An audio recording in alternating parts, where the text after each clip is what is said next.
Why would I want thermal imaging inside of a ghost hunt? Yes, this is interactive. You guys can answer. This is your turn to turn. Awesome. Heck yeah. Because ghosts are cold. Right, exactly. We're looking for cold spots, literally. So this is a FLIR. What does that mean for you guys? This basically means this is the same type of camera that firemen are actually using to help save people. This is the real deal. Like, I'm not playing around here, as you guys can already tell. So, cool thing about this camera, well, first off, everybody should be able to see me in there, right? Red, orange, and yellow guy. Sorry, fellas, but I'm the hottest thing in there. I'm just pointing it out, just because I'm the only guy in the picture. Calm down, dude. I'm half your size, which means I'm probably quicker than you, so go ahead. No, I'm kidding. I'm a heavy smoker. He'll catch me. Anyway, so we're literally looking for blue and black spots to start taking shape on their own or to start moving on their own. So it's set up to white, hot, black, cold. There's also a blue dot bouncing around the screen. That blue dot is helping to show us where the coldest spot is in the frame at that particular moment. It's literally going to be bouncing all night long. You will get this full video back. We're going to do a few starts and stops with this, only because as great as the hardware is, the software sucks. Chris, if we record for too long, obviously we're going to lose some footage. So I'll tell you when you're going to do the starts and stops with this guy. What you're going to do is you're going to keep it horizontal so you can actually see it, and watch it all night long. We're already recording, so everybody kind of gets that tutorial and the I'm the hottest thing in the picture video joke on there.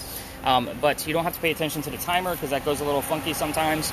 But keep it horizontal, camera on your left. Even when I say stop it and we're going to restart it, start in this position. Okay. Because if it's upside down, I got to give out your phone number because I'm not taking that complaint from Erica. She's going to be very upset with you. I'm going to text you like tomorrow all day long. I know. Where the fuck's my audio? Yeah. All right. So let's get out the next camera. Am I hot? You are. I know. I didn't have to. So this camera works a lot differently. This particular camera, you should not be able to see me in there. It should be pretty dark. I know it's a little tiny GoPro, but the screen should be pretty black. And yes, it is on. Was this on yesterday? Just trying to get you're going to try to be the hottest thing inside the picture.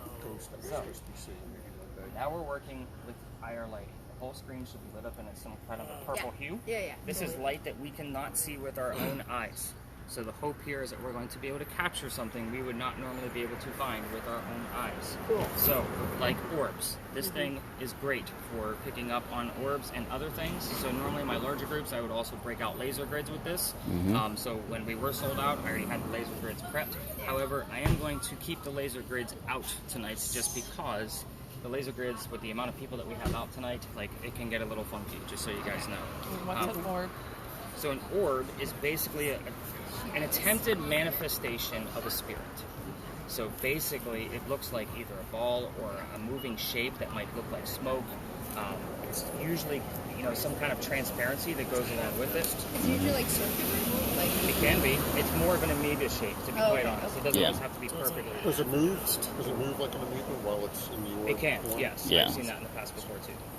So normally when I capture those, and I'll show you some examples like throughout the night, and unfortunately, like, this is a downgrade of the camera I normally use. The other one is in the shop.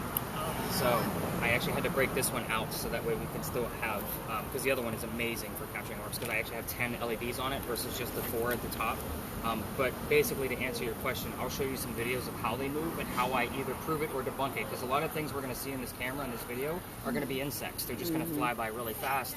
They're going to start outside the frame and end outside the frame. So again, I look for all of those. Where's the point of origin? Where's the point of destination? How slow is it moving? Did it change direction? Like, what's the speed? Like, those are all the things that I look at. So Erica, you're actually going to go with this guy. So when you look at them, are they a certain density, like the orbs? Like an opacity or density? Or are they different? I've seen them perfectly solid. I've also seen them where it just basically looks like a perfect outline of it, and that's about it. Hi. No, you're good. Did you find some parking? Yes. Okay. Where did you end up parking? Because you look like you're out of breath. The parking garage. All the way down to Cumberland? Okay. So I have to get started because there's so much to do at 9:01. Did you get my text this morning? That's one thing I do need to know for certain. Yes. Okay. Perfect. Well, take a breather. I'm still going through devices, and you're getting all the recordings of this anyway, so you're going to get the gist of what everybody has so far anyway. So we just haven't gotten to that point. I've done this before. That's infrared. That one's. It's infrared. So, spirit boxes. So spirit boxes are a way for us to communicate with the dead. We're going to be using several different types of spirit boxes tonight. So basically, how these are going to work on your television shows and YouTube videos, or if you're just completely unfamiliar. So let's kind of make some room for Christina. The car's got it really close. Yeah, leaf side for sure. So basically, this is going to create white noise by sweeping through all of the FM radio stations. So on your TV shows, it's normally just white noise, right? So mine are slowed down because, first off, disembodied voices or whatever they're showing you on TV are an actual rarity. I only capture about 3 to 5 of those a year. So what I mean by disembodied voices, I mean it's a voice actually using the white noise to be able to transmit some kind of sound back to us. What we're going to be doing is we're going to be using the radio chatter for conveyed messages back to us. What do I mean by that? It's slowed down so the radio chatter will come through. Song lyrics, commercials, DJs, whatever we can hear out of this thing, it's a 50-50 shot. I can tie it to the location of wherever we are, a person in history we're talking about, or even something going on with one of us. That happens all the time. So, yeah, craziness, right? Really? Mm-hmm. So, I have 2 of these I'm going to be passing out. Those 2 people are going to be wearing an earbud, just one, so that way you can hear me and play with the volume all you want to. The cool thing with this guy is it's going to record the entire session for us. No outside noise. So, Jackie, as you're listening to this, the cool thing is you're going to get the one that's recording. So even if you don't hear anything in it throughout the night, it's perfectly fine, because I'm going to spot check it tomorrow morning and give everybody about 20 to 25 more markers of things that I found, whether they're relevant to the space or not. So that way everybody kind of gets a gist on how to listen to this kind of device. Again, these are not easy to do. You seem like you have a little bit of, background in this, so I've already have it set up. All you have to do, and I don't want earbuds back because earwax is gross. That's your souvenir. I was going to say, are those used? No, not at all. I have a big giant box of them. Okay. So undo your twist tie. Your volume button is right here. Okay. So it's a wheel. So just try not to hit that top button, and you'll be good to go. So are you really listening for something in that, or You won't find out till you're later. just holding onto it until the tour is over and just give it back to you? So whatever she hears in real time, I'm going to be writing it down, so that way that goes into your notes too. But when I'm going through that in the morning, I literally, for every 5 minutes of whatever media it is, I listen or watch for 1 full minute. I'm not listening or watching for anything specific, other than obviously the thermal. I have to look for moving cold spots. So what do we do with those now? Do we you just listen to it, just keep it in your ear? Yeah, she's going to keep that in her ear the whole night. So, and as I'm talking, things are going to start making sense to her of why she's hearing certain numbers, certain names, certain relative terms. Again, these are the kinds of questions that will be answered at the first stop. Okay. So, again, it's not an easy task as far as listening to those spirit boxes. Yeah. It's so hard not to be like. I know. And that's, I'm gonna stop. so normally when that happens, especially when I have my groups of 10, I'm out here for like an hour trying to explain devices. So That's why I'm like, and those thumbs are very uncomfortable, so.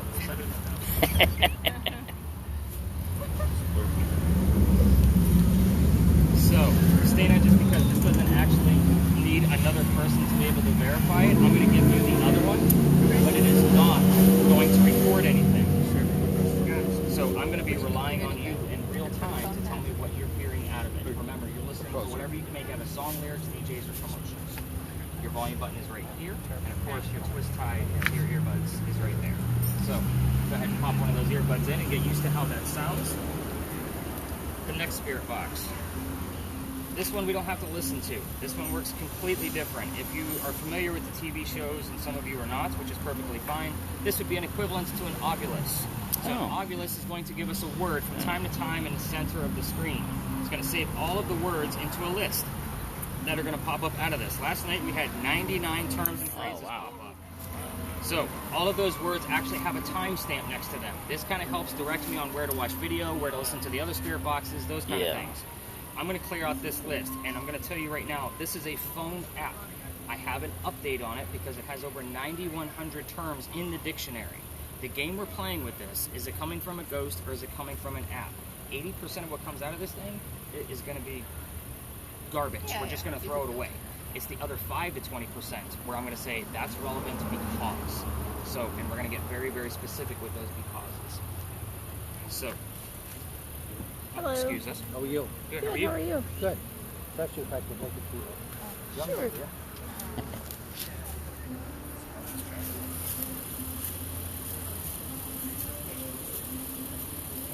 this one's actually going to go to you. So I don't want to see every word that pops up. I will come to you when I want to see the list, and then I'll show you how to get to it. Otherwise, we're going to be out here all night. Because again, 99 terms and phrases coming up. I'm going to keep getting interrupted because you're going to want to show me everything. I don't have to do anything. Nope. Hang on to it. I will come to you. Now, will words pop up in different languages? Or I've had a handful here and there, like different names show up, and like Spanish names, and that kind of, like Mateo will show up, Juan will show up. So you're looking for something out of the ordinary. Yeah, always out of the ordinary. Always. Let's see. So you guys have probably seen these on television, right? Oh, yeah. So these are pretty basic things. So this is going to measure electromagnetic fields. So your cell phones, your wiring, buildings, that kind of thing. It's going to make this thing go off.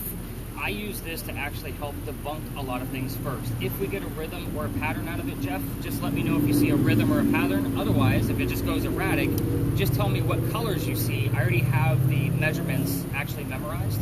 So basically, I want to use this to try to debunk some things first before we actually move on with calling something paranormal. There are 6 colors. So if it's just a pattern, leave it alone. But If it's in a rhythm, you'll see a beat on it. Or if it just stays steady on one color, like no flickering, no anything like that, that would also consider that a rhythm. So just because, I mean, if you put that thing next to a telephone pole, it's just going to stay on one color. And it's going to go up to probably a good 20 to 25 milligauss. So it's going to max out. So again, it stays on one color or pulse. If you see a little beat, like if you could tap your foot to it, it's garbage. It's coming from something man-made. We want the erratic. If it starts getting erratic with the colors and the frequency, duration of the beats, then... Yep, you got it. And then we'll either call it fusion jazz, or we'll see if it's a ghost.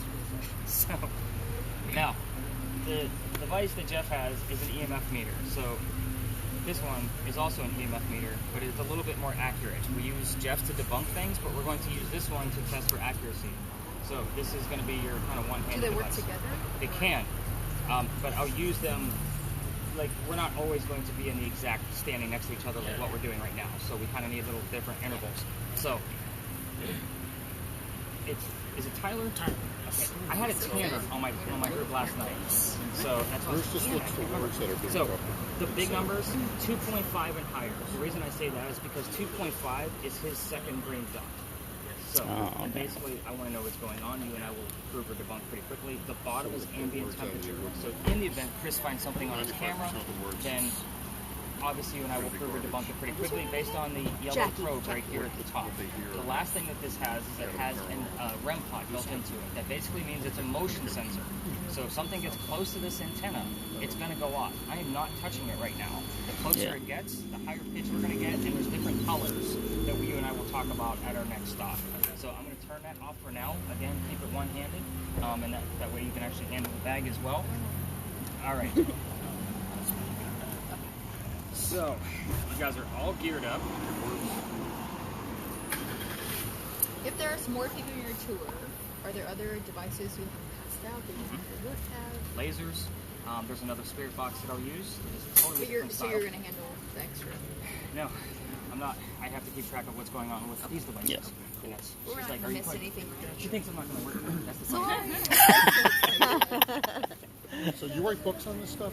Are you ever on TV or documentaries? No, or... I am not. I write, actually, as far as my books go, they are fiction.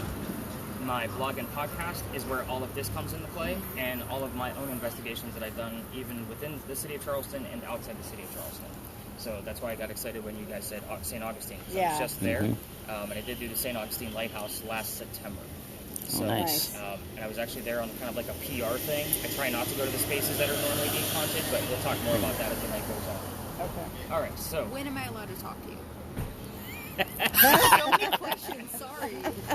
let's get through this spot and the okay. next one, Okay. and it should answer most of your questions. Until then, no talking.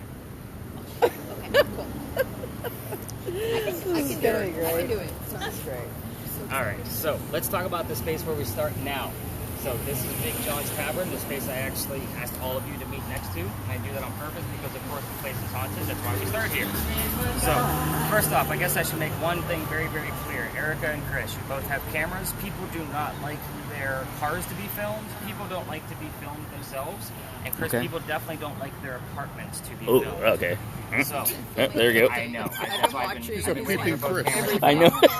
So, when I do kind of a Andy's coming kind of mentality, it's going to be you're going to point yours straight at the ground, and then obviously you're playing with a cell phone. Okay. So I thought you were going to be a little like rambunctious with it, like being Mr. YouTube. I was like, oh, I better get him the smaller one. This will be easier to hide. So, so Big John. Let's get back on that. So this was owned by a football player. His name is Big John Kennedy. He played for the 1947 New York Giants. Whenever I'm giving you the history of a location, I will always do my best to slow down on keywords for the spirit boxes. So reason for that is because you're going to need those, obviously, to be listening and that kind of thing. We have both of them on my ends, and then, of course, the word list that Faith has. So so far, the keywords would be 47, New York, Giants, anything relatable to John or a bar. And when I say John, obviously the name, John. So with that said, he used to own this place and would sit in the back of the place and tell the bartender if the cadets coming over from the Citadel if they were old enough to drink or not. And one night, two guys come in, they're not old enough to drink. So he has the bartender throw them out. They leave pretty angry, and they come back the next night and try to steal the cash register from the front of the bar. John sees what's going on, he slams down his beer, gets up, and starts beating the hell out of these guys, just pounding them right into the floor. A couple of gunshots go off. John gets grazed in the neck, but the bullet lands behind him in the wall. John gets up after being shot. He's the only one that's been shot, no less. Goes back to the bar and tells the bartender to get him another beer, get the two guys on the floor in ambulance. So, normally if I say haunted building, you all think that some tragic death occurred here. What's haunting this building is the bullet hole.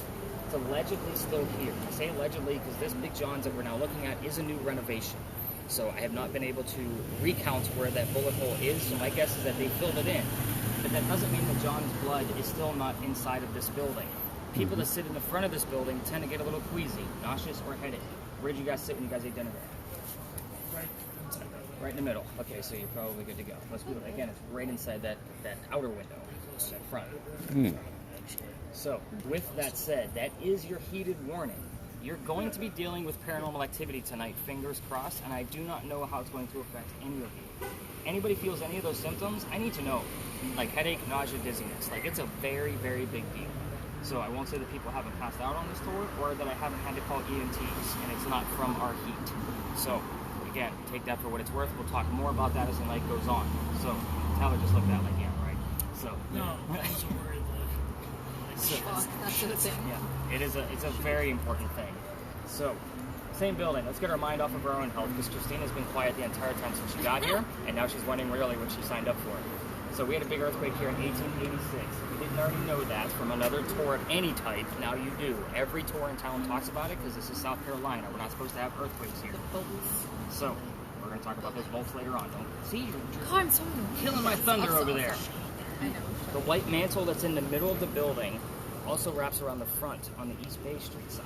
So they say a piece of that broke off during the earthquake and killed somebody, and they say you could see his ghost in the middle of East Bay Street in the middle of the night. I say allegedly a lot with that because I don't have any proof. Just a great segue. So Christina's not thinking about getting sick on the tour.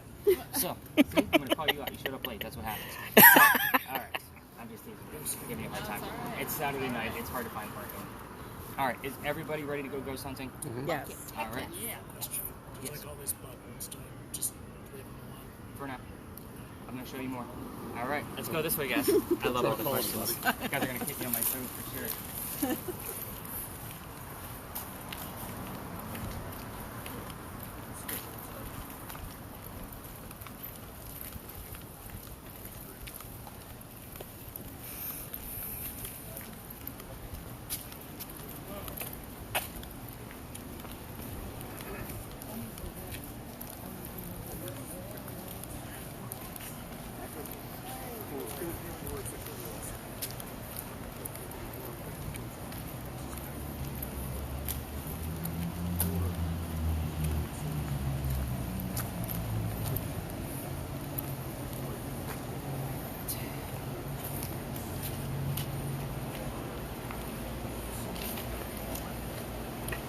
Alright guys, so first stop, we're not going to stay here for very long. This is normally where I stop and I actually show everybody a little bit more tactics with their devices.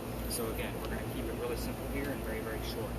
So this is the big red barn lot. This is where we keep the horses for your carriage rides. They can't hear us. That's exactly why we use earbuds with the spirit boxes now, because they don't like the white noise.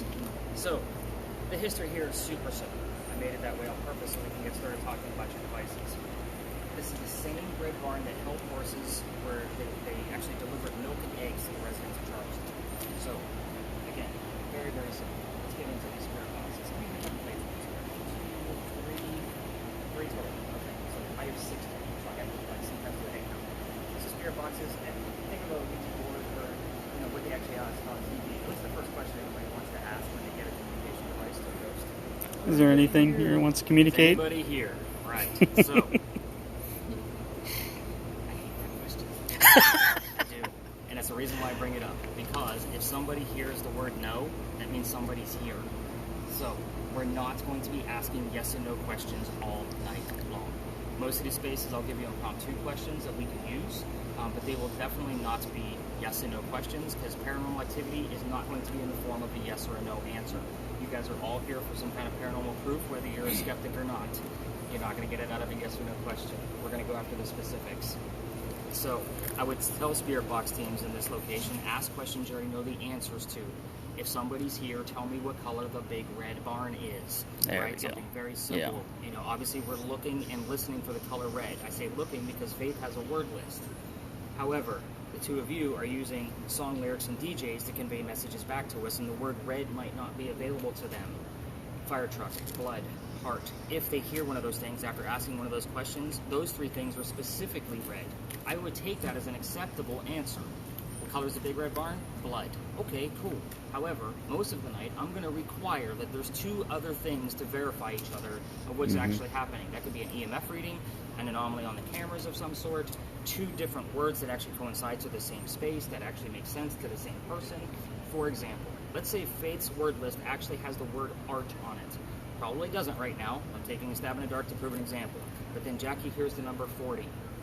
Neither one of those terms mean anything by themselves. But Art Faircloth was number 40 on Big John's team. Do you guys see where I'm going with this? Gotcha. Always connections. It's not going to be a full-blown conversation, ever. Yeah. So, I think the spirit boxes have a much better gist of how they're going to be listening to their spirit boxes. And I'll be basically in a nutshell, if you hear buy a Kia today, I want to know that you heard buy a Kia today. I don't care how silly you think it might be, or you're going to tell me, I don't think it's relevant. You don't know that. I will withhold information all night long, purposely. Why? So that way everybody has a genuine experience. Yeah. And there's going to be certain things you guys are going to tell me. I'm still going to dive into them. I might not know what it is, and I'm not going to pretend that I do. I'm not Zach Bagans. I'm not a TV show host. So again, that's not why we're out here. We're actually out here to have fun and find actual evidence. So let's talk about these 2 cameras.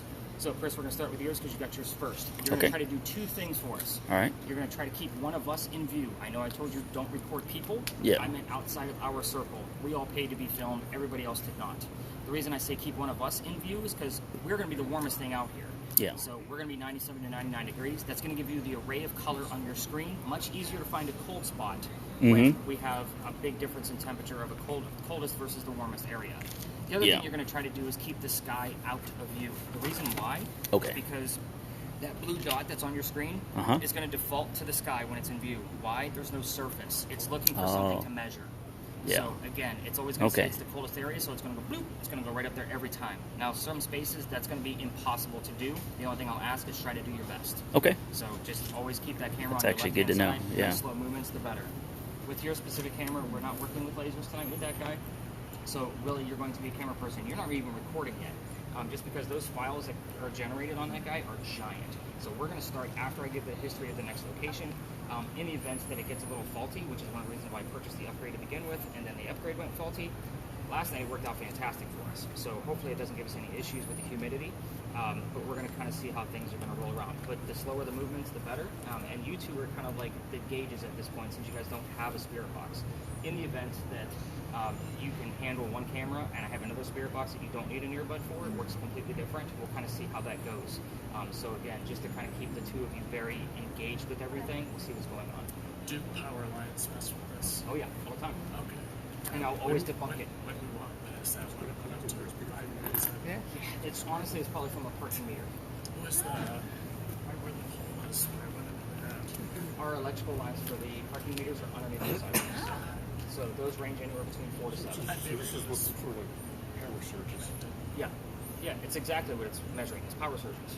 It's a perfect explanation for it. So, Faith, do you have any words that are on your word list right now before we move on to the next space? Wars? Fair. Madeline was on there before. Battling? Madeline? Madeline. I don't know who the hell Madeline is. Oh, I have So- a daughter named Madeline. She's still with us? Yeah. I have to ask. You said you would lie to us. What else is there? There was a couple more words. I'm going to show you how to get to that word list in just a moment. But I'm going to show you more about that motion sensor at the next stop, just so we can get, much further history than football players and ponies. Is that fair to everybody? Yes. There you go. Jack and Christina, have you guys heard anything before we move on? Not really. Okay. It's not an easy job. Yeah. So you'll get better at it as we move along. That's why this I'm is glad also- I'm not using I gotta that. wait on them to. I don't have very good hearing.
Sorry, I'm trying to I try not to come to this side, but it's really the only part that's open right now. So, what do you got?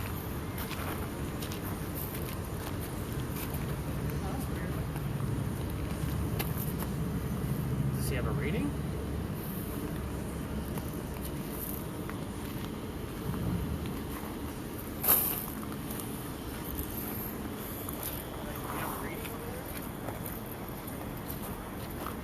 Mine didn't go up.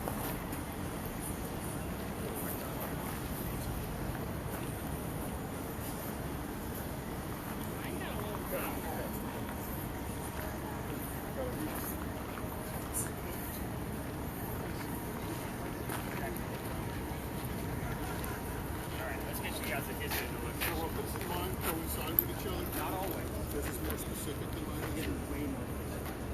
Yours is Good, so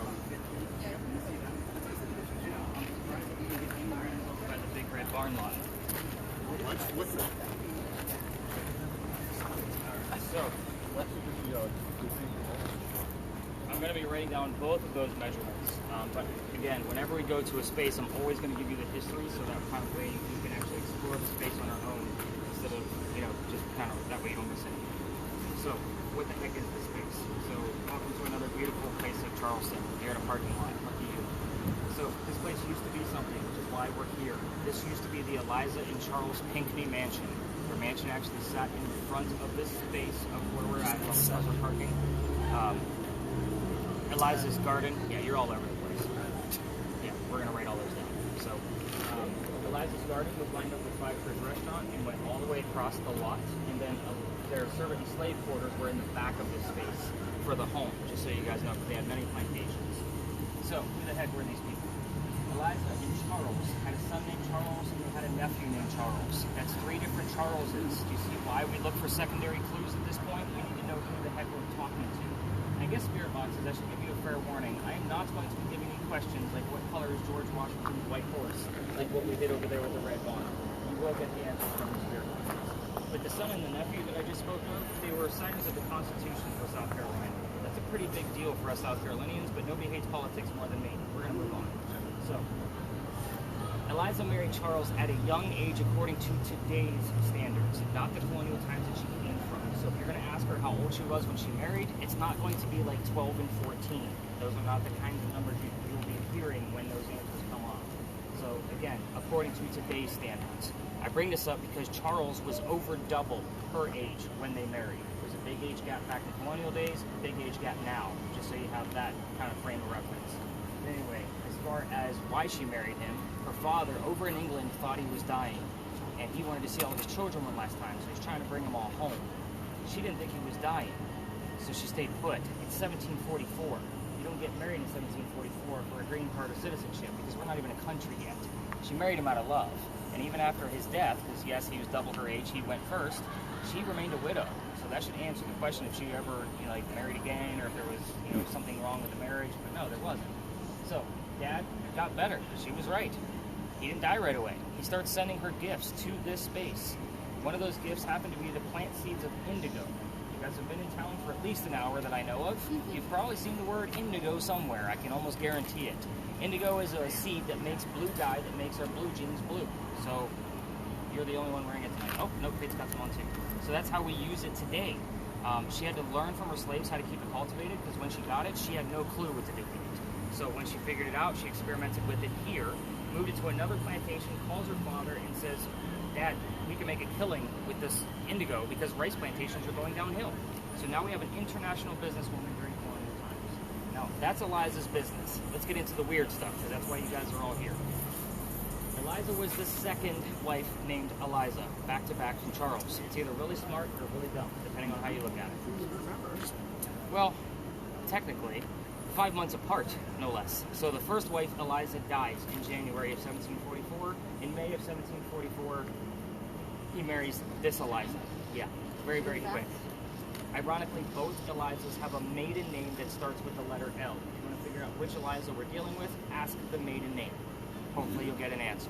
The mansion's not here anymore. You can ask what happened to it. If you get an answer, ask what year that happened. I'm sure you're catching on that we definitely do not ask yes or no questions. I've been up to like 10 and 15 and just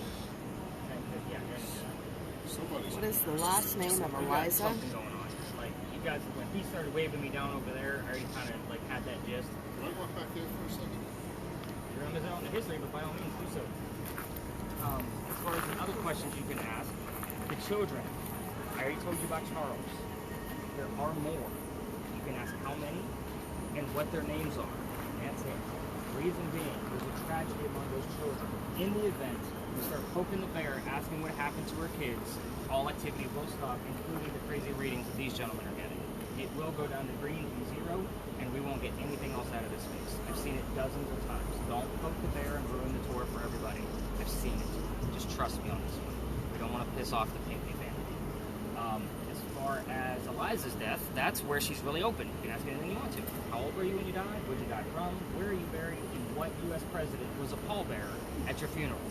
So again, very specific questions that you can ask. These are things that I commonly get answers to if you go rogue and ask your own questions. Make sure it's not a yes or no question. Make sure it's something you can prove. If you're going to ask anything about the slaves, I cannot prove any of it. There's no documentation of the Pinckney slaves, unfortunately.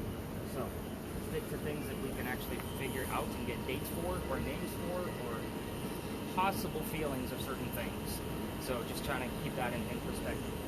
So, I am going to get Erica and Tyler and that extra spirit box, just so that they actually have that.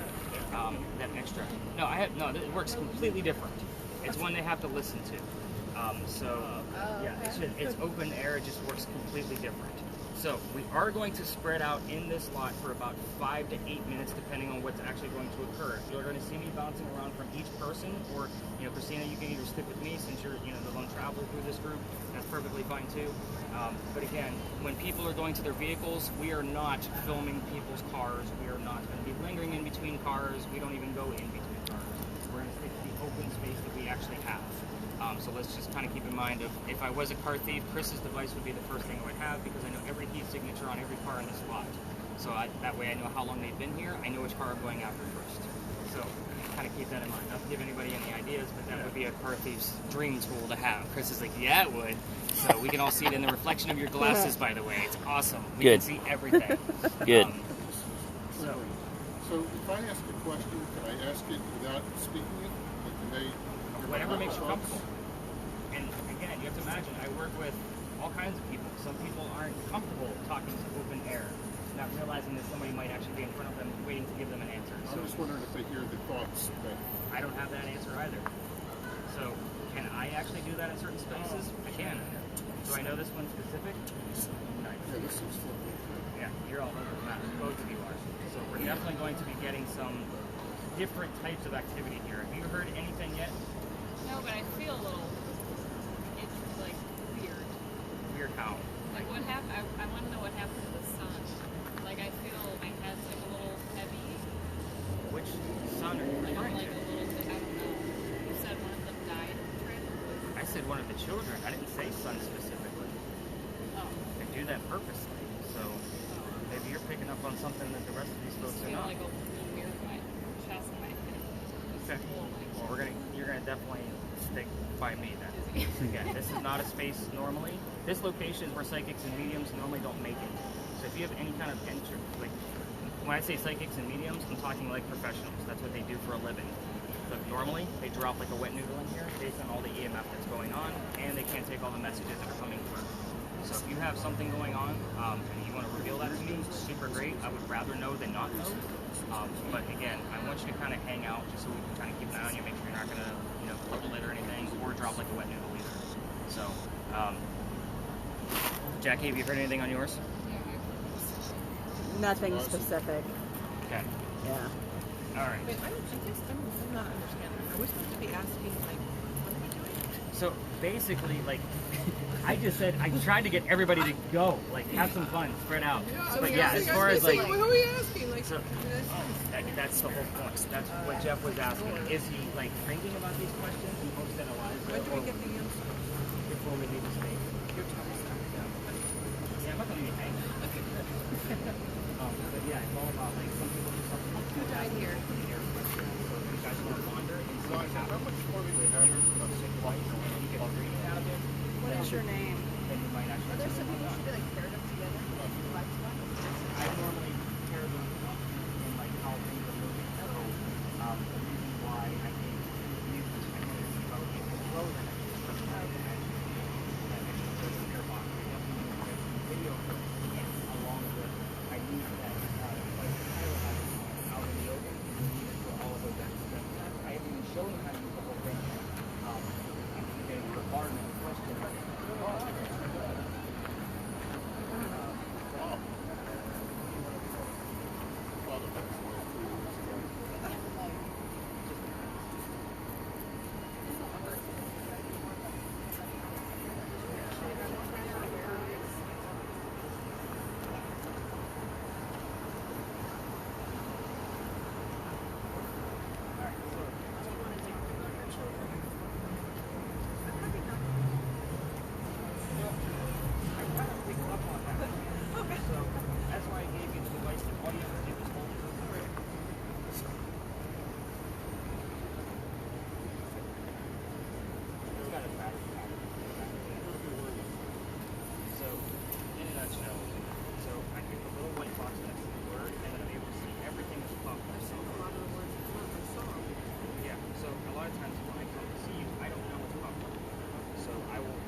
So far, I don't see anything that's actually going to be. I think there's the word is relevant because the space that we've been through so far. Why are these words popping up? So necessary. Well, that's a full name. Why do the words have random popping So, up? just like I explained earlier, this is an app. Like it's meant to do that. It's a ghost hunting app that's going to just generate words from time to time. So that's why, like when I bring this out, there's a giant dictionary of this style of device. So the point is, if it comes from the app, or if you actually come from a spirit such as specificity of the location, like so get things wrapped around the plants, get things wrapped around the soil, get gardening.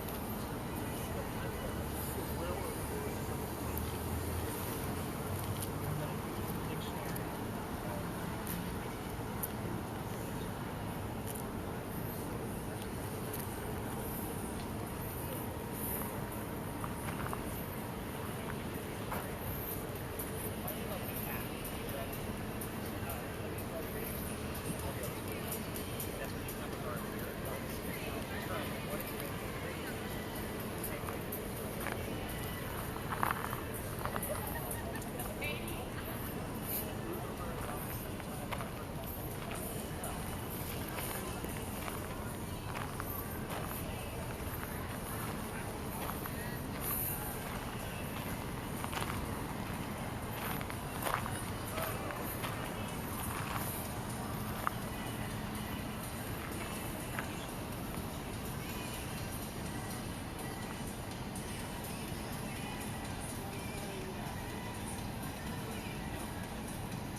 painful breaths.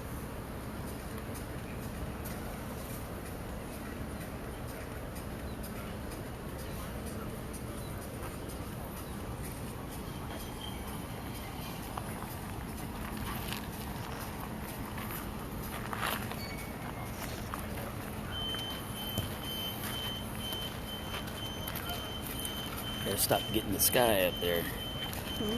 It's like kind of hard to not get the sky. Just maybe keep it a little tilted. Yeah. Been catching anything? Not yet? Alright.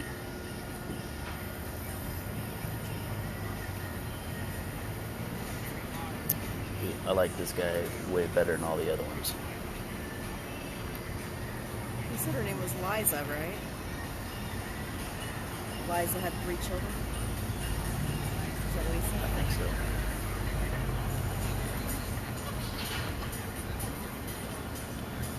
Liza, how old were you when you died?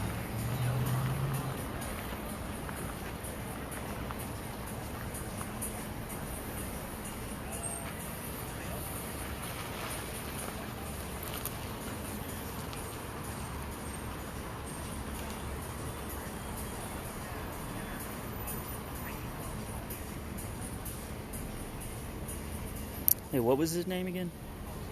Huh? What was his name, our guide?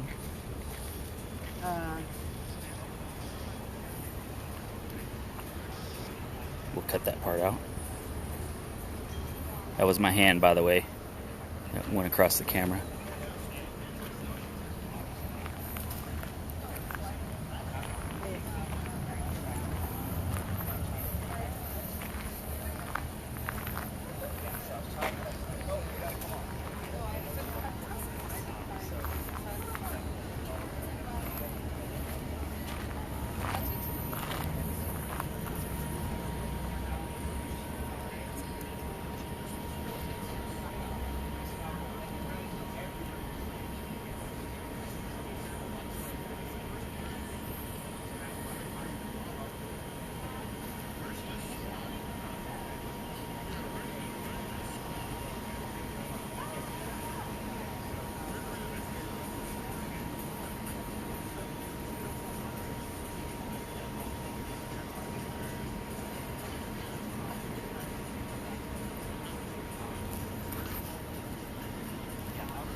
No. Nothing out of the ordinary. Film by that tree? By that tree? Oh, you're not really supposed to film cars, right? Well, I noticed you I was over there a looking little at bit. it. I don't know why I was like drawn to it. Someone was taking me there.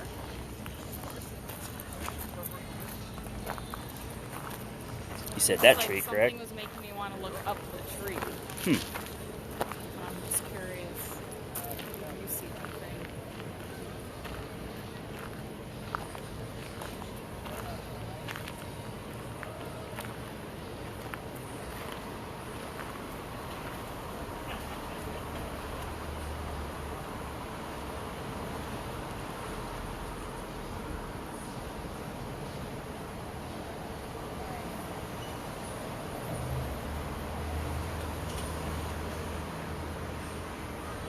That's the tree. Huh. Doesn't look like much. Yeah. Who knows?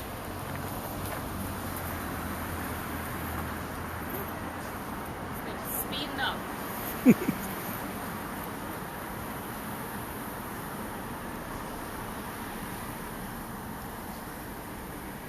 Something's over here.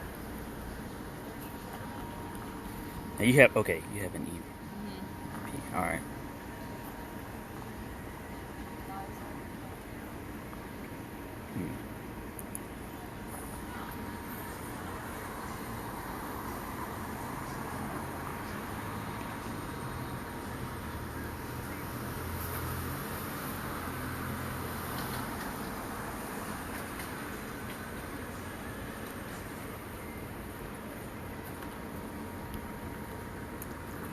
Catching anything? Oh shoot! I'm sorry.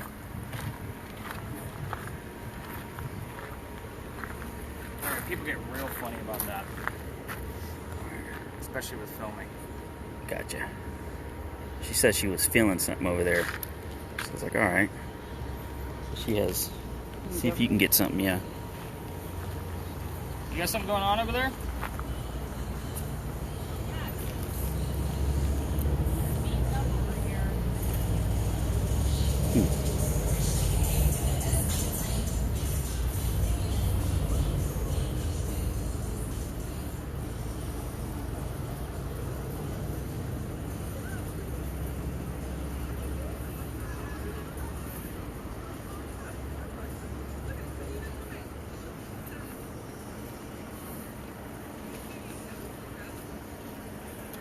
Anything going crazy on there that you can see? No, not really. Just- What are those? What are those like digital lines? Because sometimes. So the camera only sees in 2D. So Okay. it's giving you where the variance and temperature pieces meet. So it's kind of trying to help you see it in 3D, which is Okay. how we would normally watch a video. So you're going to see a lot of like white lines that kind of go through there. Okay. all right. Trying to just help differentiate spaces. Otherwise, again, to the camera, it's just flat. It's just looking at all the different temperatures, but your and I's eye can look at that and say, oh, that's the ground, that's a vehicle, that's a Yeah. building, because Yeah. we kind of understand shape and depth. Yeah. The camera doesn't understand depth. Okay. Okay. All right. All it knows is what's in the frame and what temperature is it. Okay. Love this thing, by the way. Yeah. Yeah. That's. We need to get something like this. So what are you getting over there, Christina? Not getting anything, but I just kind of just in my head like thinking like kids and trees, kids climbing trees, something. Okay. Kids and trees. Interesting.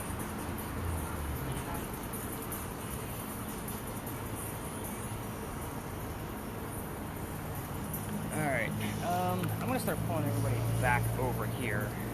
So see if Jackie can come out of that corner and kind of get her to... Yeah, that's a weird corner. Hey, Jackie. Véngase para acá.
Jackie, come on over.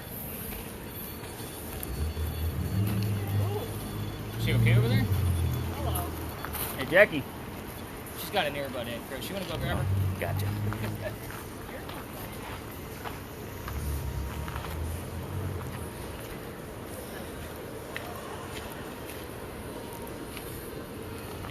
He's getting everybody together. Alright, so Chris, go ahead and catch your video. Is yours still running?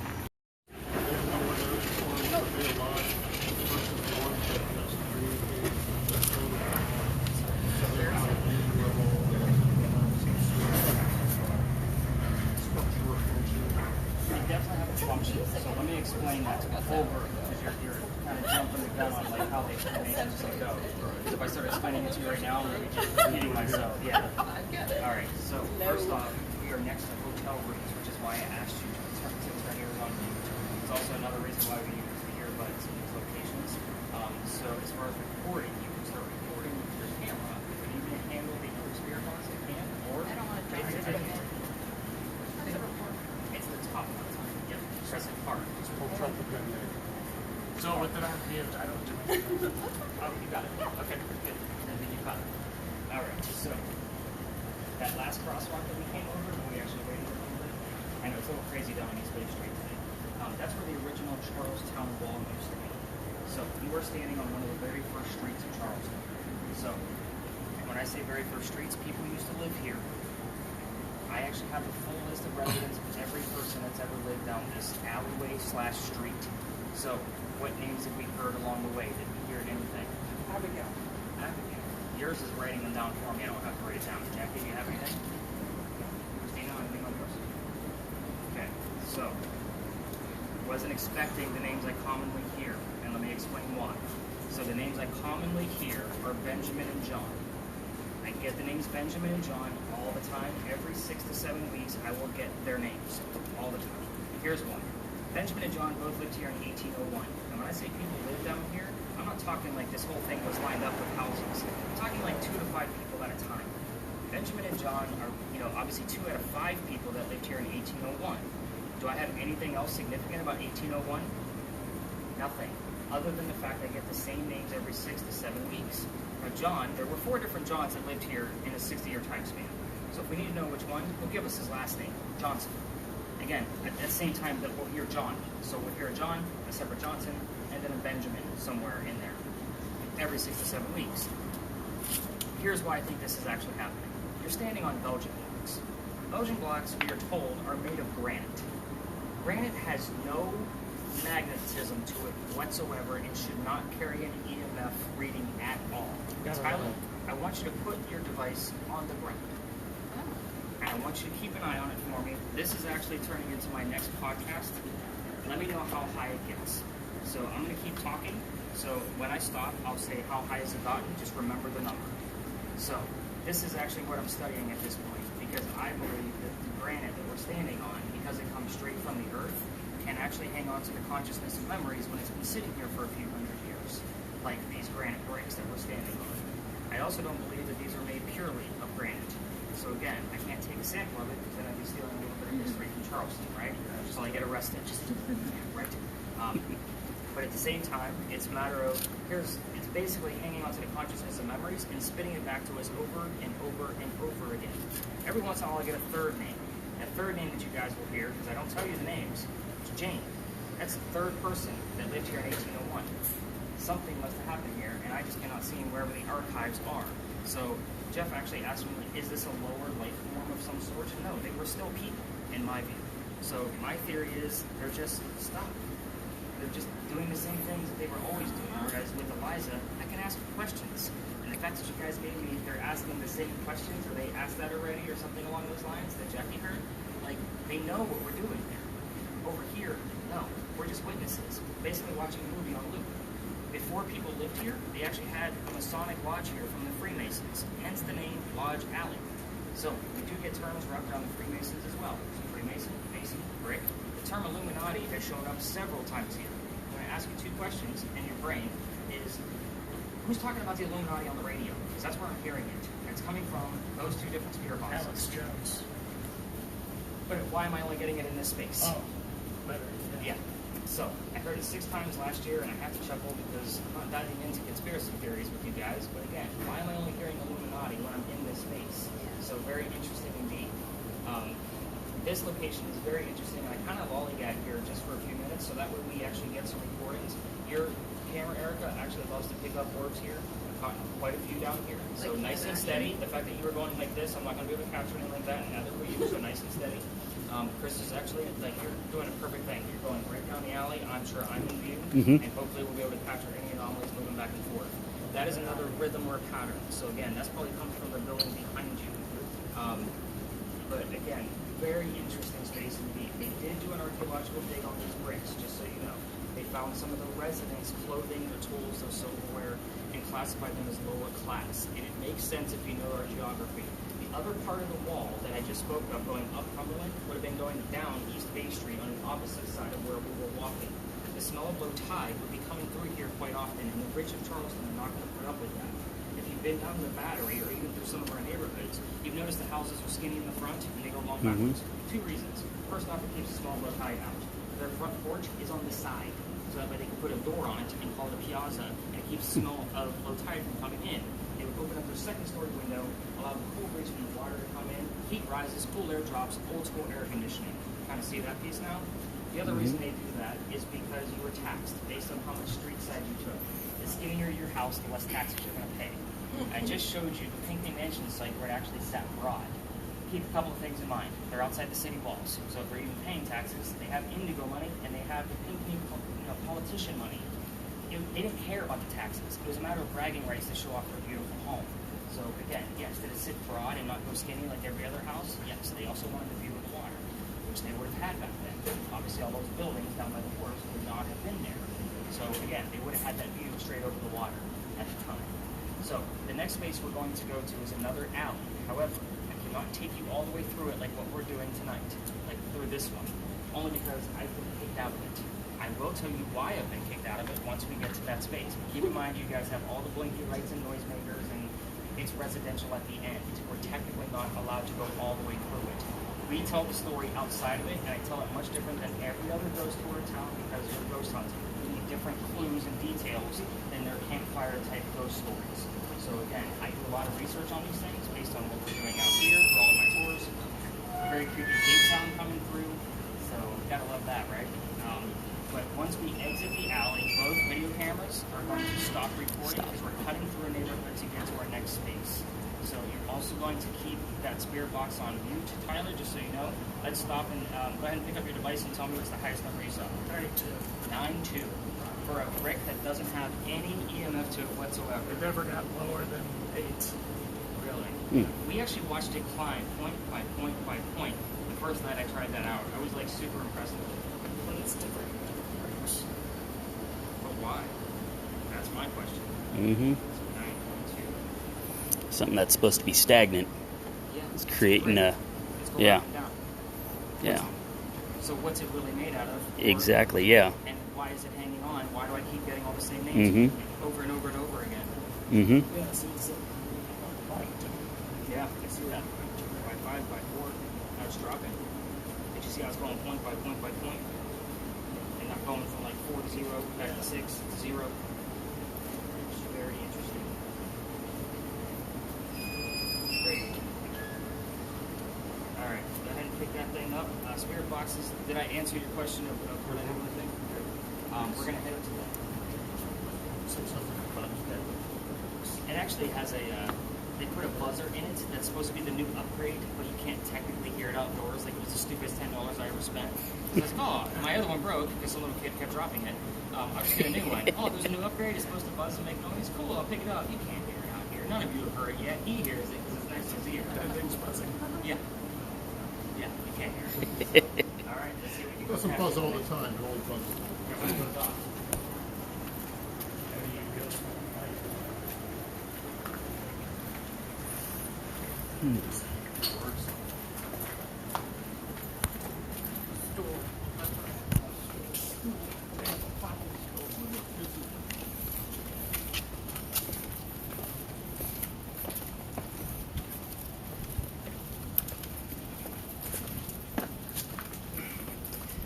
gotta watch where I step. Yeah, it was a little heavy. Yeah. I've always wanted to throw on camera. Just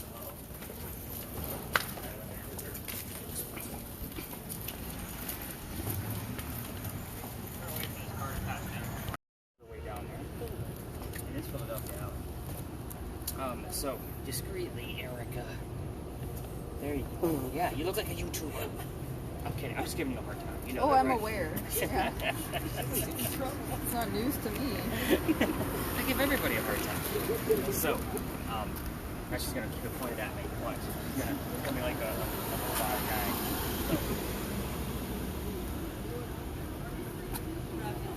I'm gonna have to watch it now. We're watching. Living behind us at the Frankie. Alright, so every ghost tour goes down here. Of course, like I said, I got kicked out of this place. We're only technically allowed to go down halfway. It's not fair to my groups of 10 to be trying to work around groups of 20 to 60 while they're over there, so it's not fair to them or us, which is why we come over here and we get the footage going directly on. So I tell the story obviously with a little bit more detail to it because of what you guys are doing. So this behind me is Philadelphia Alley, as Faith already mentioned, but it used to be called Duelers Alley. So this is where the duels used to occur for the city of Charleston. Now, I'll tell the story of one specific duel because we can actually prove that it happened. So with details, which is where all of my research comes into play. So let's get into the story. There's a doctor that moves down here from Rhode Island. His name is Joseph Brown Ladd. Again, slow down on keywords because his name likes to come through a lot. He moves down here because his fiancée, Amanda, just inherited a bunch of money from her dead parents. She has an attorney helping her out with all of this cash. The attorney thinks the doctor's just after Amanda's money. So he tells her to get rid of the doctor. So to prove that the doctor's not just after his fiance's money, he moves to Charleston to prove that he's not. So as he's coming into town, the coachman that was bringing him in set him up to be robbed and killed. So it wasn't a very good start to his stay in Charleston. Yeah, not a very cool way to start. Somebody walking by with the name Ralph Isaacs, and I'm going to stop on Ralph because Ralph has the same initials as where the doctor came from. R.I. Ralph Isaacs, Rhode Island. R.I. will show up here all the time, but I just gave you the two main characters. We need the secondary clue to find out who it actually belongs to, just like the December thing that we dealt with at the Pinkley Mansion site. So Ralph says, dude, you don't want to stay here. There's a gunman inside. He's going to try to kill you. I know this guy, but you could stay with some friends of mine at 59 Church Street, and you'll be safe. You'll be good to go. The doctor risks it and takes him up on the offer, and the two become friends. So he's staying at 59 Church Street. All's going well. The doctor's practice takes off. He's making his own money, proving to his fiancée Amanda that he's not after her money. So he becomes known as the Whistling Doctor. Every haunted city you will ever visit in the future has a cliched whistling ghost. I can almost guarantee it. Ours just happens to be a doctor. Just kind of go with it. It actually works here. So with that, him and Ralph go see plays together, but the doctor makes more money, so they can't sit next to each other. The doctor gets better seats. That's just the way it works. He makes more money. So they talk about these plays on the way home. They go see William III from Shakespeare one night, and no tour guide will be ever to tell you which theater they were coming out of, because there were dozens at the time. And they're arguing over the new actress. The doctor thought she was fantastic, but Ralph, not so much. It gets a little heated when Ralph is insulting the doctor's fiancée back home in Rhode Island. They obviously go their separate ways when it gets really ugly. Ralph is from here. He has friends at the newspaper. He puts an ad in the paper telling the whole city of Charleston what he thinks of the doctor. The doctor sees the ad and rebuttals with, let's go to Duelers Alley. We're going to settle this. Somebody's going to die. So they come down, they take their 10 paces, they turn. The doctor points his gun in the air, and he shoots. He did not want to kill his friend. He just wanted to have the courage and bravery to show up to the fight, which is pretty much often what happened at most duels. But Ralph has his one shot. Sorry, Jeff. He puts it in the kneecap on the doctor. I got to kill somebody out of this story. It's always the person in front of me. I can't do that. She'll sound picking on her again. So, yep, look at her give me the eye already. So, but with that, the doctor doesn't die either, but Ralph made his point that he's still pretty pissed off. The doctor drops to the ground, but his friends pick him up. They carry him back home to 59 Church Street. He dies 10 days later after refusing medical treatment. He's a doctor. He's only technically a doctor himself. So here's the campfire story of all of this. They say as you walk through this alley, you can actually hear the whistles from the doctor. I used to take my tours all the way through here, where it was all about the voice recorder. You would listen to the voice recorder in the specific instance to see if something's going to pop through. Keep in mind, if you're going to go down there on your own with your own voice recorders from your cell phones, I want you to know that every local knows this story, and anybody walking up and down Cumberland or Queen Street is going to throw a whistle right down the alley every single time. I do it every single night on my way back home from meeting with you guys. We're going to end there. My garage is there. I have to pass it. If my daughter's on the tour, we race to see who's going to do it first. You know, she doesn't realize I can whistle and talk at the same time, and we just keep it going. So, again, it's always a good time. We always race to see who's going to do it. So, do I have some in the background when I use the tour all the way through here to actually verify? It's definitely not hecklers walking by. It's very faint and in the background. They also say you can hear gunshots while you're down here, but I have no proof of that. So, let's get to the fun stuff of why I got booted out of here, because Eric wants to hear how I got in trouble. She's dying to give me some flashback. So, this alley didn't always come all the way through to the Cumberland Street side. It was shut off. So the bricks on the other side are old. To show off those bricks all the time because they're sun-dried bricks from slave children. There's a full handprint and fingerprint swipes on the other side. It's our history. It shows how far we've come. It doesn't matter the diversity in my group. We all need to see it. So, everybody wants to put a spirit box or any of that. There's one behind it, though. That kid is not staring at that brick in the afterlife. I treat it the same way I do a grave. However, November 26th, 2020, yes, I remember the date very specifically. Everybody huddled around it, my entire group of 10. And trying to get a reading out of it. It's right outside a gentleman's dining room window. He was not very happy with me. I'm screaming. My daughter thought it was hysterical. Dad's getting yelled at. So, the next day was Thanksgiving, November 27th of that same year. I worked in retail for over 20 years, and I finally had a Thanksgiving off. So I did not have a tour that night, but I got a phone call on Black Friday, November 28th. The tourism office asked me to either go down halfway like every other tour or reroute. I'm new at this. I'm like, we're going to reroute it and see what happens. Tickets were much cheaper back then, we'll just say that. So I tell my team we're going to wing it and see what happens at the next space. I didn't tell them what we're going to be discussing before we leave this area, because I did tell the story over here. Somebody hears the name Anne on a spirit box. I did not tell them we were going to be discussing female pirate Anne Bonny. So they have no idea. And I didn't even believe the story. I'm a vampire guy. The pirate thing is not my deal. I, again, did not believe the story at all. So we get up there and somebody else hears the number 300. So I'm like, I have no idea what 300 is. I'm going to look it up in the morning and see what I come up with. We were there on November 28th of 2020. Anne Bonny's trial for piracy was on November 28th of 1720. We were there on the exact 300-year anniversary of her pirate trial. Oh, wow. So, I keep taking you guys back up there. I've read more books on pirates than I care to remember. I match up how many things I can find out of multiple resources to make sure I'm giving you the best lore possible. Because it's pirate lore. There's no way that you can say any of this is going to be actual truth. So, it's a very loose story, and it is a hit or miss location. We're not going there just yet. We're going to have a stop in the middle along the way. But I always like to prepare you for what we're going to be doing last, because just like the Pinkley Mansion site, we're going to spread out. We're going to be working with all devices on full force and getting lots of footage and lots of spirit box work. But in between there, we're going to stop at St. Philip's Church and Cemetery. So for those of you recording, if you want to continue, by all means do so. But as far as the spirit boxes, again, this is more of your time to shine. And again, the EMF readers will come into play at that last location. So let's head up and around the corner. Have we heard anything before we take off? And I want to take your phone for just a second. I want to see what's going on here.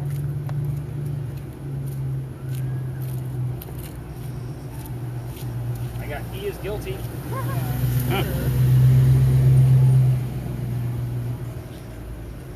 Yeah, still a pretty weak list. And there's a lot of terms on there so far. All right, let's head up and around the corner. Let's see what we can find.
Yeah.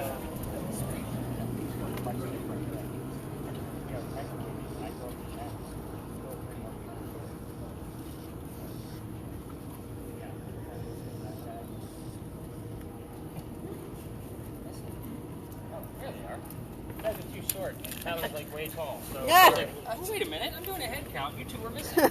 Make a good door. Yeah. Make a good door. Good job, man. Thanks. Going that way, we're in the front.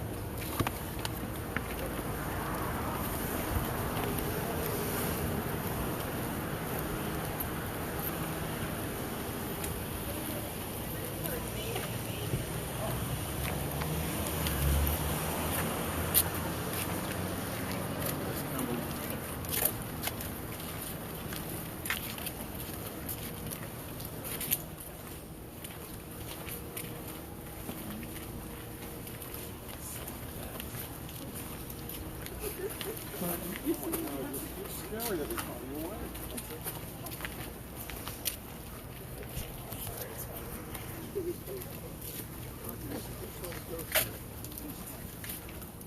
It's like shining the light on.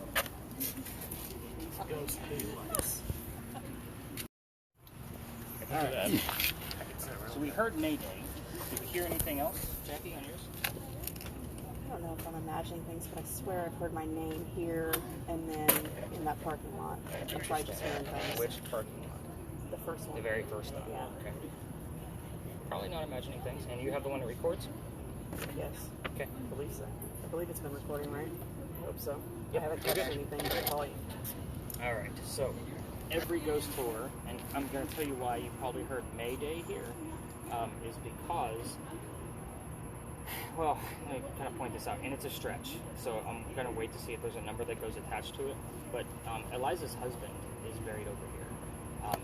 He didn't die in May or anything, but his wife died in May. So again, it's a stretch because he is buried over here.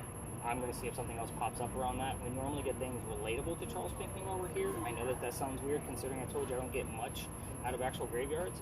Every once in a while we'll get a specific keyword that pops up in this location. I'm going to see if it's going to pop up tonight. I'm not going to tell you what it is, obviously. I'll wait to see if it actually comes up. Before we end our night, somebody asked me what's the keyword with Charles Pinckney, and I'll let you know what that is. So, every ghost tour that we have here in Charleston stops at that particular gate. I'm going to tell you why, because it's their big finale. First off, I let them have it because it's their one show and tell. Your show and tell is in your hands.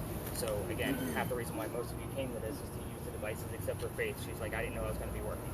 So I took the picking on you to move it over to Faith. I appreciate it. Okay, so So you said she died in Philadelphia from breast cancer, but her baby died when? Or how? Where was she?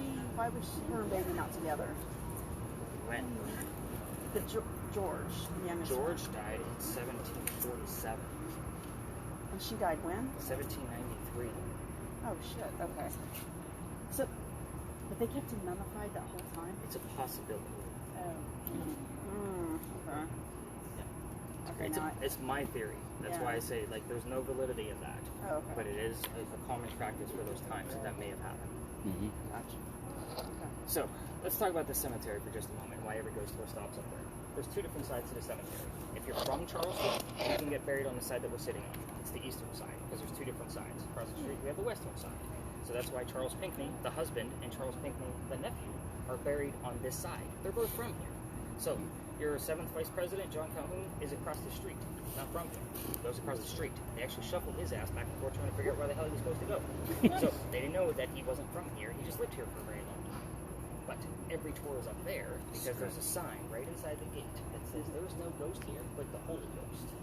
There's a reason for that. Yeah, she's like, yeah, I saw that. Cool. We all noticed that when we first come to Charleston, right? So, there's a reason. It's really short and sweet.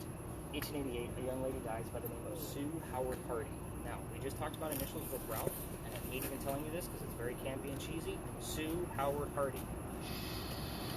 I see it and hear it all the time. When I say see it, it comes up on the word list all the time when we're here, just so you know.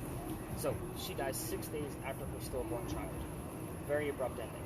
1987, 99 years later, local photographers taking pictures of all the cemeteries. He captures a full apparition in one of his photographs. It's 1987. He doesn't have the tech that we have now. So basically sends it to Kodak. I don't think I have to explain what Kodak is to this group, right? Good.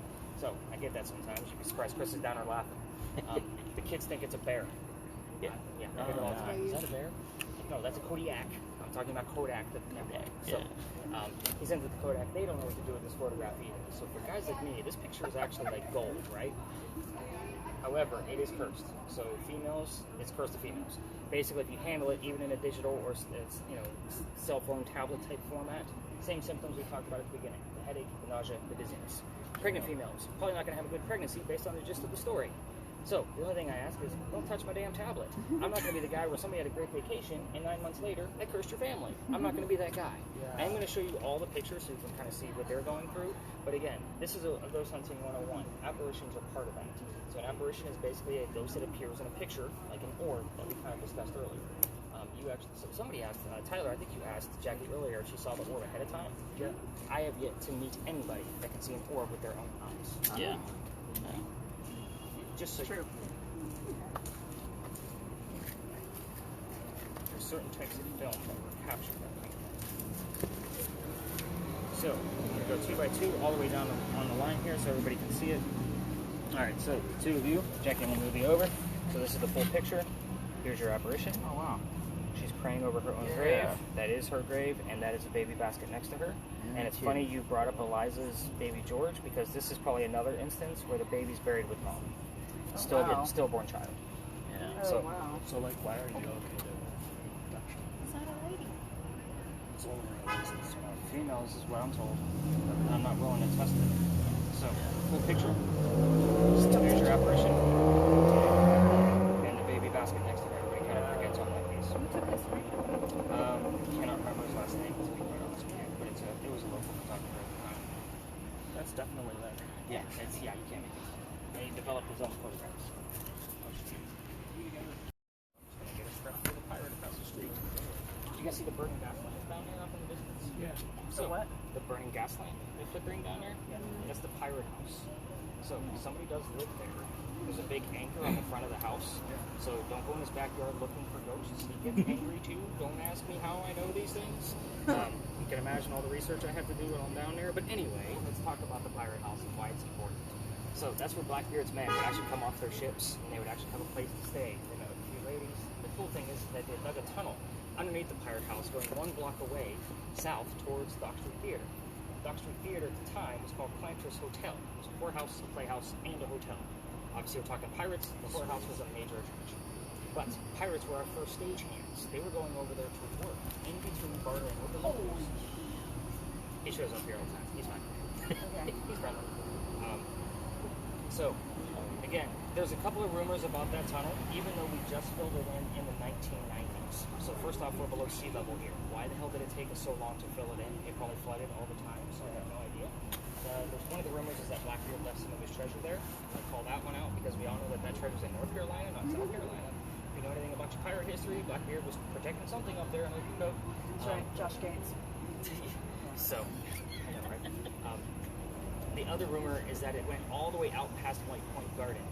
That's a long way for 40 to 60 pirates to be digging their way in to try to sneak into the city when their pirate ship would have been very visible from the bay. So that was the reason why they said that tunnel went all the way out to White Point Garden. I'm not buying it. I will buy the fact that it went 1 block away to Dock Street Theater, considering they just filled it in. So now that everybody's mindset is on pirates, we're going to get you guys up off your butts again, and we're going to go across the street and get you guys back to work. Our last stop is Powder Magazine, so if you all need that advice behind, let's go shoot the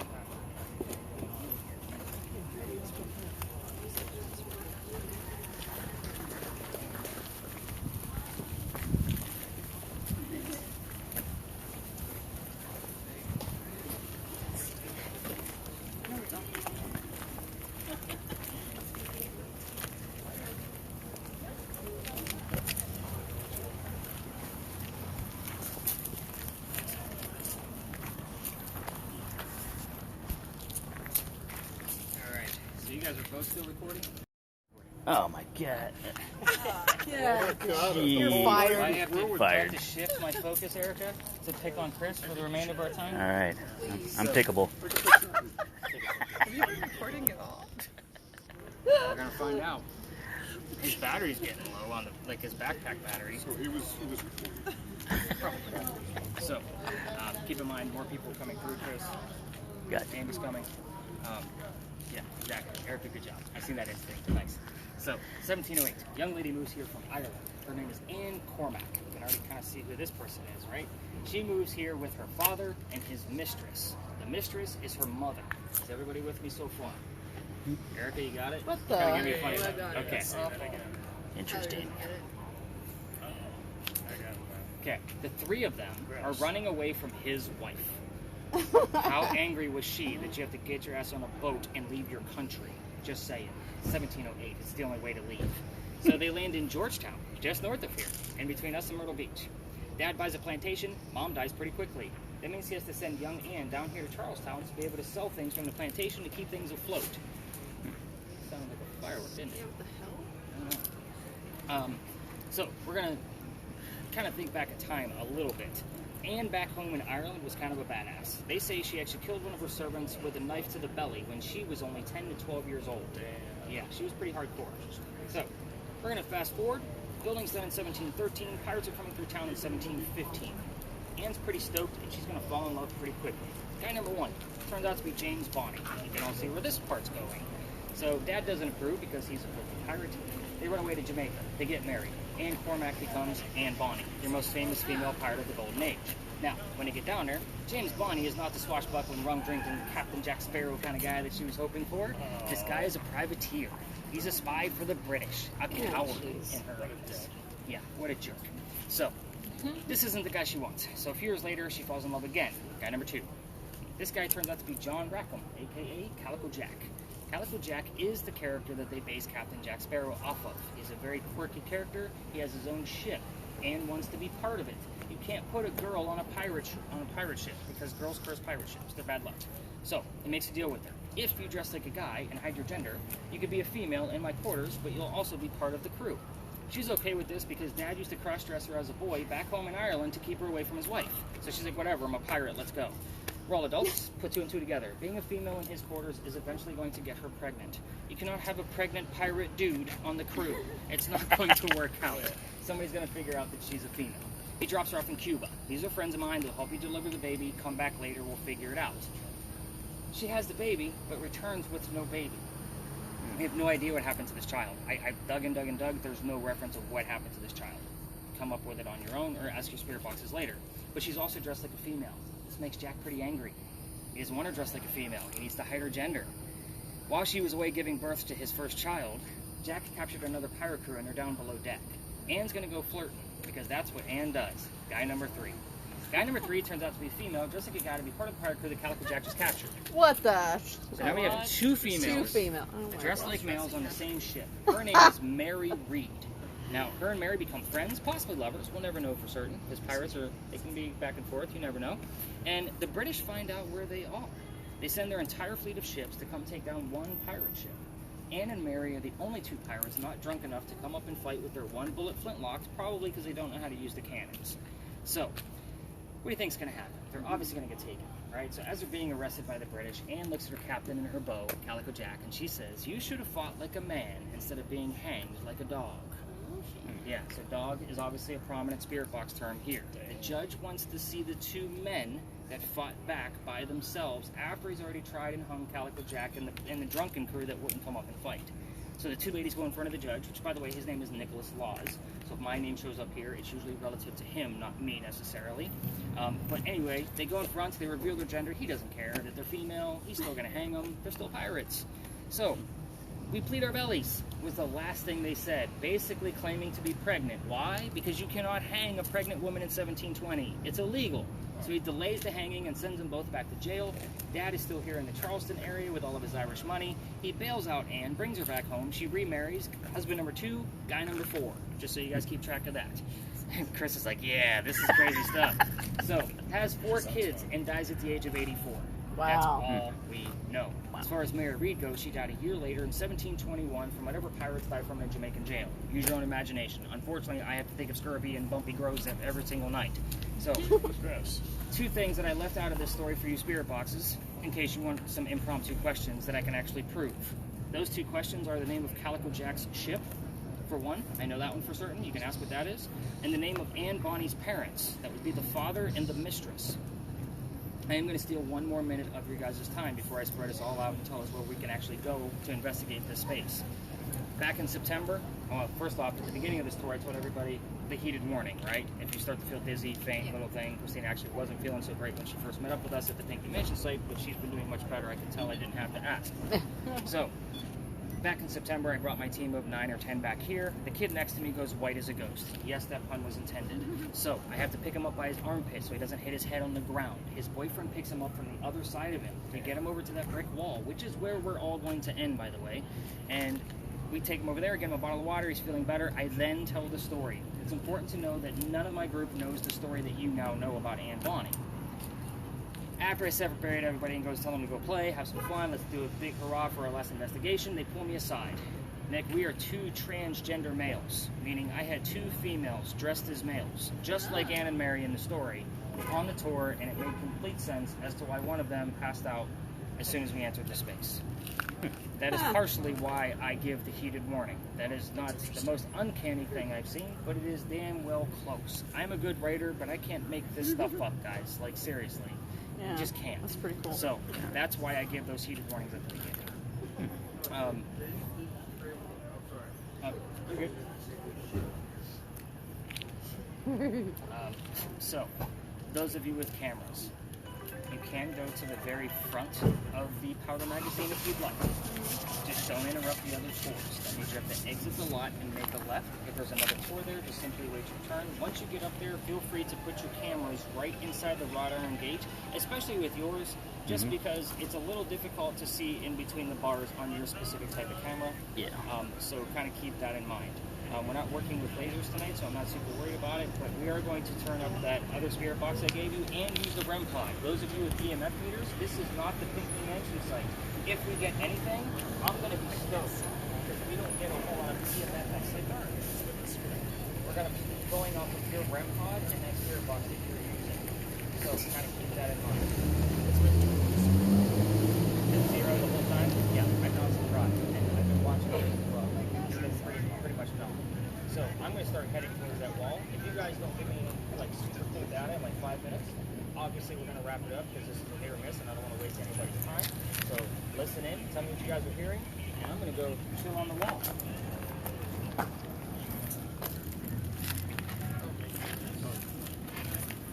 Bye, guys.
Yeah, I don't know. You know, unless there's some sort of metal. Yeah, they found some of the silverware, and a lot of them had like wood candles, very cheap, very forks and spoons and type things. They mostly have wood candles. So every once in a while, get ready for it. It's gonna pop up. What if, like, well, silver, right? So they pop up as a magnetic. If it has any kind of a little bit of a readout to it,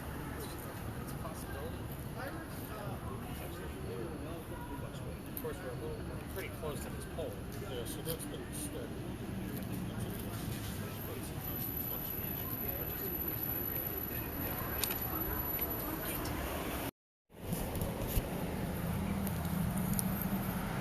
This is inside the powder magazine place.